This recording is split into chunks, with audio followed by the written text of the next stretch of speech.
Yes, reka rero nongere mbasuhuze kandi mbifurize kugira igitondo cyiza shuti bakunzi ba Top Kivu News. Nizere ko muri amahoro aho muherereye ariho hose. Hanyuma rero ngira ngo murabibona nk'ibisanzwe turazindutse muri iki gitondo tubazaniye amakuru mashyashya agezweho n'amakuru abaturutse hano mu burasirazuba bwa Repubulika Iharanira Demokarasi ya Kongo.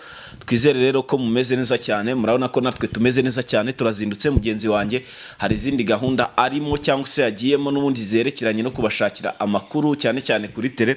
Ubwo rero akaba bibaye ngombwa ko ari jewe uhagera nyine kugira ngo mbagezeho amakuru. Hanyuma rero tugiye kugaruka ku ngingo nyinshi zigiye zitandukanye. Ahanini turaza kurebera hamwe imirwano yaramutse mu bice bigiye bitandukanye byose byo muri Nord Kivu, ndetse tugaruke no muri Kivu y'Amajyepfo hose turebere hamwe uko byifashe.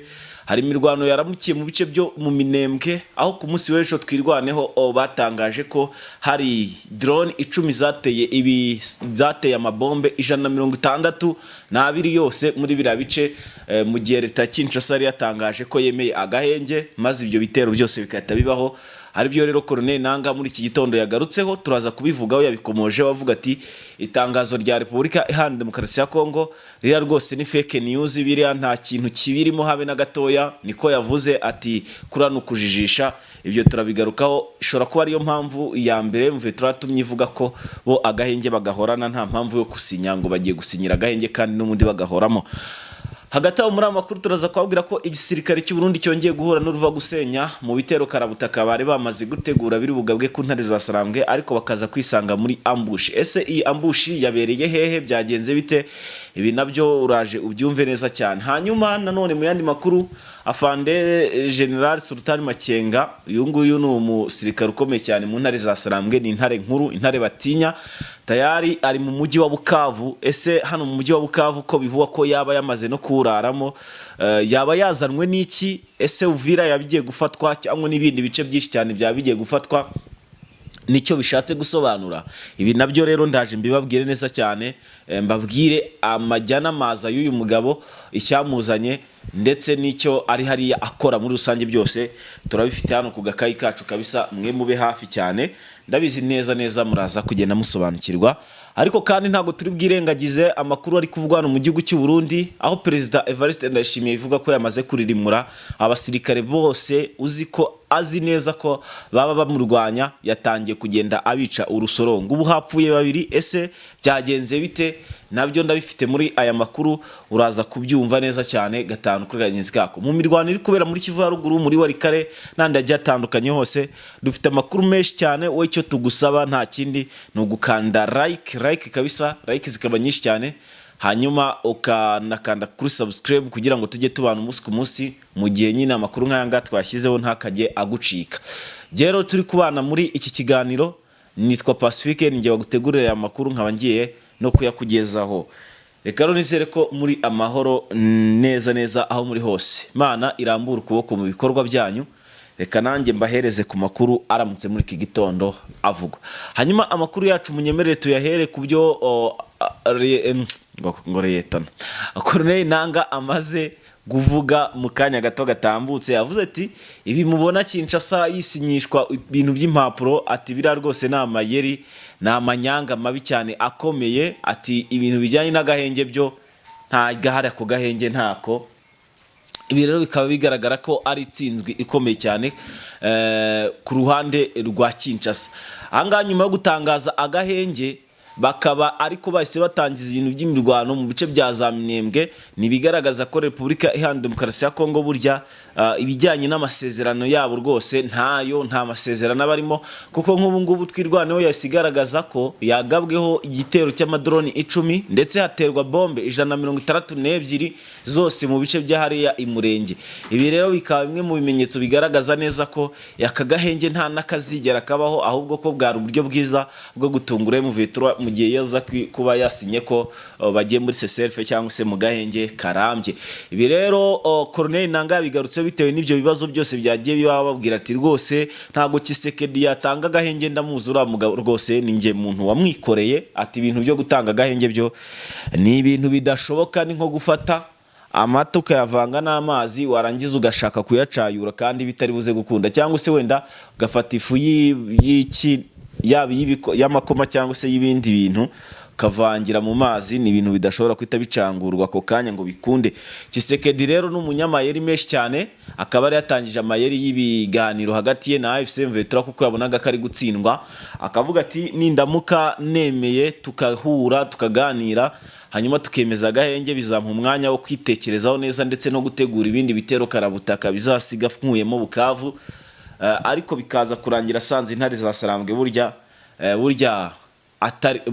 bwa cya gihe atari bwo bw'ubu, bamaze kumenya strategy z'uyu mugabo n'uburyo akoresha iyo yatsinzwe kugira ngo arebe ko yakegukana itsinzi basi ngo abe yakuramo n'uduce duke cyane. Hanyuma twirwaneho muri iki gitondo yatangaje, bwo nkuru twayivuyeho, yatangaje ko yamaze gukuramo agace ka Mpwezero kamaze imisi gafitwe n'igisirikare kirwana ku ruhande rwa leta ya Kinshasa, ubwo ni FARDC ndetse na coalition yose, harimo abasirikare b'abarundi, hakabamo FDL, hakabamo Wazalendo, hakabamo n'indi mitwe igiye itandukanye harimo nk'umutwe wa Gumino, hakabamo Bacashuro, Mai n'indi mitwe yose igiye itandukanye n'ubundi rwana ku ruhande rwa Tshisekedi. Ngira ngo murabizi neza cyane yoba nibishoboka n'imbwa bari buzikoreshe zikabarwanira, kubera ko M23 burya yarabakomanyirije mu buryo bushoboka ubwo ari bwo bwose. Tshisekedi rero we n'abayoborwa be cyangwa se we n'abayoboke be bose bakaba baraye bakubitiwe neza ahangaha muri Mpwezero. Ubwo ndavuga abasirikare ba Tshisekedi cyangwa se abasirikare barwana ku ruhande rwiwe bose, harimo igisirikare cy'u Burundi. Aba bose rero intare za Sarambwe ku bufatanye na twirwaneho bakaba baraye bakoze operation ya Kasamutwe, operation yababaje cyane kanashegesha ku buryo bukomeye cyane abasirikare b'abarundi. Kugeza amaginga yangaya rero amakuru ari kutugeraho hano kuri Top Kivu News aremeza neza ko abasirikare barenga hafi 13 aribo basanzwe ari mirambo muri bino bice n'ubundi bya hano muri Mpwezero mu mirwano yabahuje ku masaha mugoroba ku munsi w'ejo ndetse no muri iki gitondo, aho M23 irimo igaruza utundi duce twanyuma n'ubundi twari dusigaye ngo ikunde yigarurira no Mpwezero hanyuma ibe yayishyiramo umutekano. Ni mu gihe rero nubwo bimeze uko nguko M23 yari yabwiye Kinshasa ko nyine kubijyanye n'agahenge nabo barakubahiriza, ariko ngiye nkurikije amwe mu makuru ari kutugeraho ndabona ibijyanye n'agahenge mu kabyaramwe nta gahenge ntako, ahubwo ndabona imirwano aribwo igiye gukara, ndetse mu bigaragara M23 isa naho iri gushaka kujya kwifatira Uvira mu gihe na Kinshasa iri gushaka kujya kwifatira Bukavu, Mpwezero, Kamanyola n'utundi duce tugiye dutandukanye. Akaba ariyo mpamvu hakoreshejwe uburyo bwishinze nkabagezaho ndetse n'amayeri menshi yakoreshejwe n'igisirikare cy'u Burundi. Hanyuma rero nabyo gutinda, ubwo twinjiye mu mayeri yakozwe kugira ngo turebere hamwe uburyo ndetse na strategy bari bagiye gukoresha bano basirikare b'abarundi kugira ngo babashe kwigarura utwo duce twose, ariko bikaza kurangira umugambi wabo uguyemo ishishi wishwe na M23. Byagenze bite rero? Ni mu gihe rero ku mugoroba ejo mu gicamunsi hagati habayeho ibiganiro hagati y'igisirikare cy'u Burundi ndetse n'abarwana ku ruhande rwa leta Kinshasa bose, hanyuma bemeza ko bari bugaba ibitero shuma banyuriye iburyo n'ibumoso, bagasa naho batungura M23, bagasa naho batega agatego ko kubagusha muri ambushi ngo hanyuma bakabasha kubakubitira hareba inzega cyangwa se mugafuka, ariko ibyo byose bakabikora harimo umutasi unekera M23 kugira ngo nawe ahita bahereza amakuru ku bwisha. Ariyo mpamvu no mugambi wahise upfuba. Noneho aba basirikare barabinoza neza bazamuka ku masaha mugoroba bafite iyo gahunda, bavuga ko mu masaha mu gitondo bari buze kuzinduka bahita batsa umuriro kuri mu 23 ko baraba bamaze gufata korodoni zose zatuma M23 idagira naho iza kugira gute guhungira. Rero amakuru yahise akomeza ngeraho yemeje ko M23 ayo makuru yari yamaze kuyafatisha kare kabisa. Umutaramu wabo warurimo muri abo basirikare bari kuganira yahise abahereza amakuru ababwira ati kwaje kwa pura turaza gucanga vuba tuzenguruka yara kuriya bigende gutya dukubitire epfo dukandakana kariya biraza kwita birangira tubashyize mu mutego wacu, hanyuma tubakoresha ibyo dushaka. Hanyuma mu turi maze kumenya ibyo byose naho nta kindi yakoze nk'abasirikare batojwe bahise batangira navuga ko bahise batangira ibikorwa byo kuba biteguye nyine, ahubwo kugira ngo babate muri ambushi bari bo bagira guteba bata muri ambushi rero izasarambwe yari imeze nka vi. Ahangaha babonye uburyo binjira ariko babura inzira bakomerezamo ngo babe bakataka, basanga ahantu hose hari urukuta kandi urukuta rurinzwe cyane n'izasarambwe. Ariyo mpamvu rero itsinzwe yahise ijya ku ruhande rw'u Burundi, hanyuma izasarambwe tukata tuzibwira ngo kude chapeau kabisa kubw'igikorwa gikomeye cyane mwaraye mukoze ndetse mukaba munazindutse mugikora muri iki gitondo. Mwarengeye benshi Mwoka byaramwe abanyamurenge bari bakomeje kujya bahura n'uruva gusenya. Urumva niba twirwano yatangaje ko drone ejo ku munsi w'ejo zarashwe ari nyinshi cyane, bombe 162 ni nyinshi cyane. Mwoka byaramwe so urumva ko zitaba zabuze nabo zihitana, kuko ni nazo zaguyemo wa mukecuru w'imyaka 101.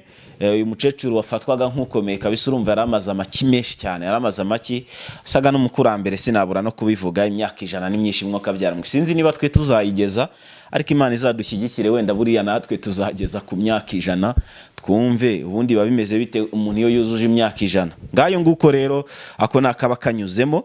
Byo rero ni byabaye mu Minembwe, ndetse ibi nanone maze kubabwira bikaba byabereye muri Poezero ahangaha mu gace n'ubundi kari hano muri Prende Ruzizi, kari hano hafi na Prende Ruzizi, ariko usa n'uwerekeza za Minembwe. Ngayo nguko hanyuma unyemerere rero dukomeretse muri Prende Ruzizi n'ubundi nkuko nari mbivuze, hanyuma twite tugaruka mu mujyi wa Bukavu mbabwira icyo General Sultan Makenga yaje gukora.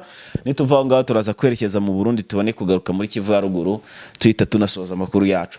Hanyuma rero amakuru ari kongeraho aturutse hano muri Prende Ruzizi nuko igisirikare cy'u Burundi cyongeye nanone gukora agashya gitungura intare za Sarambwe.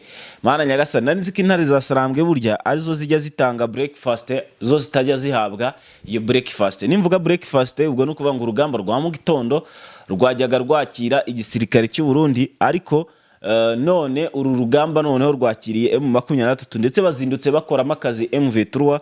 Hari amakuru yemeza ko hari bamwe mu basirikare ba MV3 baguye muri ambushi y'abarundi hano muri Prende Ruzizi, nyuma yuko bari muri patrol mu masaha mu gitondo mu masaha 11. Aba bose rero bikavukekwa ko abafashwe rwa mikono, ariko intare za Sarambwe ziraho hafi. Numvise amakuru avuga ko zishobora kuba zamaze kwita zigira gute zatsa umuriro kuri abo bari bashatse gushimuta bagenzi babo.